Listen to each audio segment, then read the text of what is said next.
వృత్తాకం తయారు చేసుకోవడానికి కావలసిన పదార్థాలు: పెద్ద వంకాయ, సైంధవ లవణం, పెరుగు, పసుపు, కారం, ధనియాల పొడి, నూనె, జీలకర్ర, ఆవాలు, ఎండుమిర్చి, కరివేపాకు, కొత్తిమీర.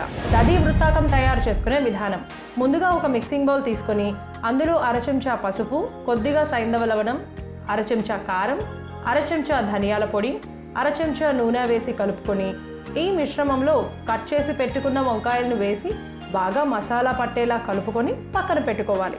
ఇప్పుడు స్టవ్ వెలిగించి ప్యాన్ పెట్టుకొని 2 చెంచాల నూనె వేసి నూనె వేడయ్యాక పోపు కోసం 1 చెంచా ఆవాలు, 1 చెంచా జీలకర్ర, 3 ఎండుమిర్చి, కరివేపాకు, కొద్దిగా పసుపు వేసి కలుపుకోవాలి. మరొక వైపు పెరుగులో కొత్తిమీర, తగినంత సైంధవ లవణం కూడా వేసి కలుపుకొని ఆ పైన పోపు కూడా వేసి కలిపి పక్కన పెట్టుకోవాలి. ఇప్పుడు అదే ప్యాన్లో 1 చెంచా నూనె వేసుకొని ముందుగా మ్యారినేట్ చేసుకున్న వంకాయ ముక్కలను వేసి 2 వైపులా చక్కగా వేయించుకొని తీసి చేసి పెట్టుకున్న పెరుగు మిశ్రమంలో వేసుకుంటే శరీరంలో ఉండే వాత, కఫ దోషాలను అలాగే జాయింట్ పెయిన్స్ని తగ్గించి మెదడు పనితీరును మెరుగుపరిచే దధి వృత్తాకం రెడీ.